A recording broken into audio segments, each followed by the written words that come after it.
Di balik gelapnya malam, terdapat legenda yang membuat darah membeku. Sebuah roh pendendam, lahir dari penderitaan, yang dikenal sebagai Onri. Ia dipercaya mampu menembus batas antara dunia hidup dan mati, membawa kutukan pada siapa saja yang menjadi sasarannya.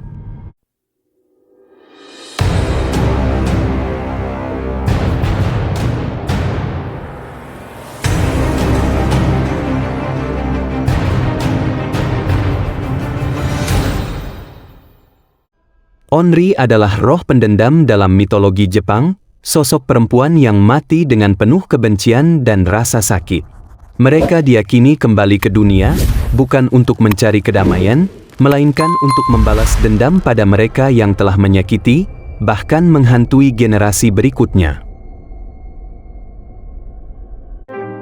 Dalam budaya Jepang, Onri sering digambarkan sebagai perempuan berkimono putih dengan rambut panjang menutupi wajah. Pakaian putih melambangkan kematian, sementara rambut yang terurai menjadi simbol jiwa yang terlepas dari kendali. Wujud ini telah menjadi ikon horor Jepang hingga kini. Onri dipercaya menghantui tempat-tempat yang memiliki ikatan kuat dengan masa lalu mereka. Rumah tua, sumur tua, hingga hutan sunyi sering dianggap sebagai lokasi di mana roh ini muncul, menandai ruang-ruang yang dipenuhi penderitaan dan kenangan buruk.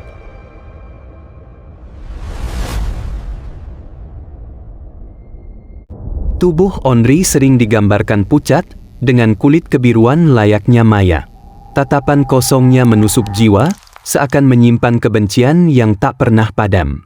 Rambut hitam panjang yang kusut menjuntai menjadi ciri khas yang tak bisa dilupakan.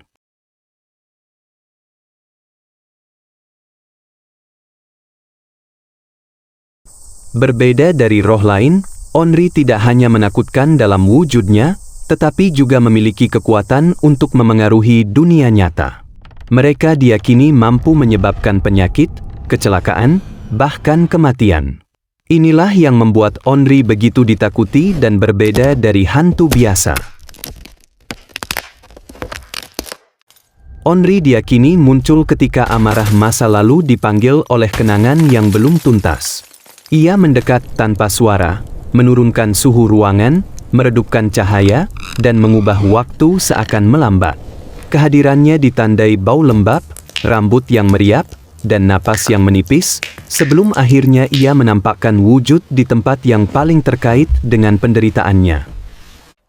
Dalam budaya Jepang, Onri menjadi cermin luka kolektif, kisah yang memperingatkan tentang pengkhianatan, ketidakadilan, dan akibat dari kebencian. Dari panggung tradisional hingga cerita rakyat, sosok ini mengikat masyarakat pada ingatan bahwa penderitaan tak pernah benar-benar hilang, hanya menunggu untuk dikenali agar bisa ditenangkan. Meski menakutkan, Onri memberi ruang bagi manusia untuk memproses rasa bersalah dan kehilangan. Ia menginspirasi seni, film, dan sastra, membuka diskusi tentang luka yang disembunyikan. Melalui ketakutan yang aman, kita belajar menghadapi kegelapan batin dan mungkin menemukan keberanian untuk berdamai. Daya Onri diyakini menembus batas, memengaruhi benda, mengubah suasana, dan menekan kutukan pada garis keturunan. Ia tak perlu disentuh untuk melukai, cukup diingat untuk kembali. Kekuatan ini membuatnya abadi dalam ketakutan manusia, selalu hadir di celah gelap yang enggan kita hadapi. Dalam beberapa legenda, amarah Onri dapat diredam, bukan dilawan secara kasar, tetapi ditenangkan. DOA, Pemernian, Garam, dan Jimit Penchkang Diperkaya Menyutup Sila Antara Dunia. Yang terpenting adalah pengakuan atas luka yang memanggilnya, sebab ketidakadilan yang diabaikan adalah pintu yang tak pernah tertutup.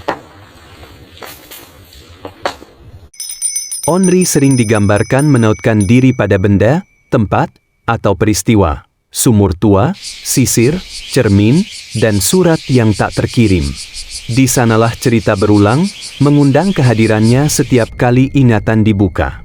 Selama luka belum dipulihkan, ia seakan selalu menemukan jalan kembali.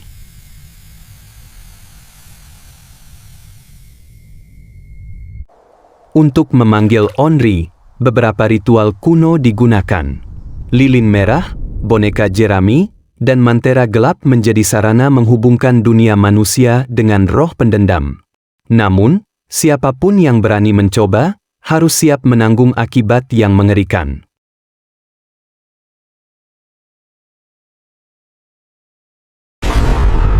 Onryo tidak sekedar menampakkan diri. Mereka dikenal sebagai pembawa kutukan. Korbannya sering menderita sakit misterius, kehilangan akal sehat, bahkan menghadapi kematian tanpa sebab yang jelas.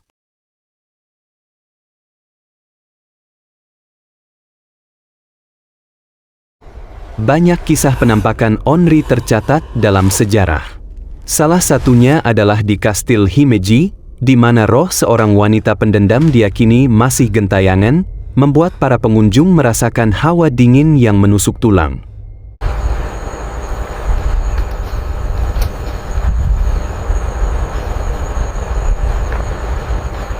Onri tidak hanya hidup dalam cerita rakyat. Mereka menjadi inspirasi utama film horor Jepang modern, seperti Ringu dan Ju-on, yang memperkenalkan kengerian khas Jepang kepada dunia.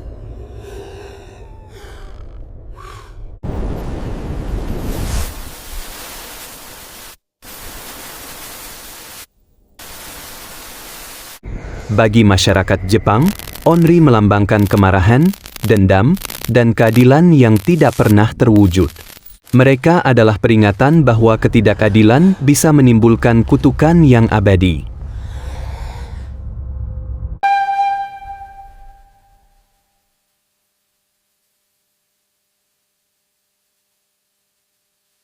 Tidak semua hantu di Jepang adalah Onri.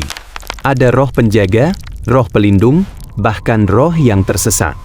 Namun, Onri berbeda karena mereka adalah perwujudan murni dari kebencian dan dendam yang tak terpadamkan.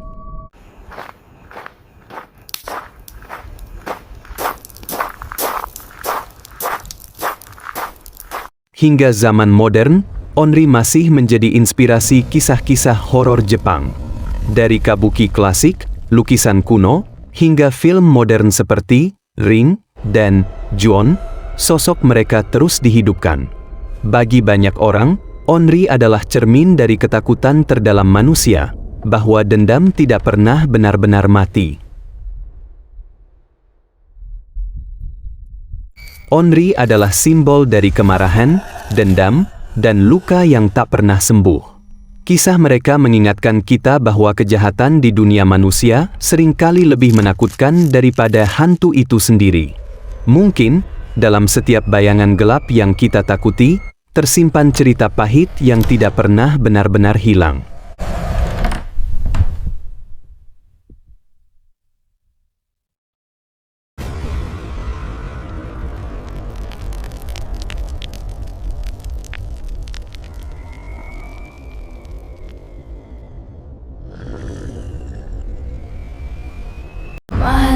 Thanks for watching.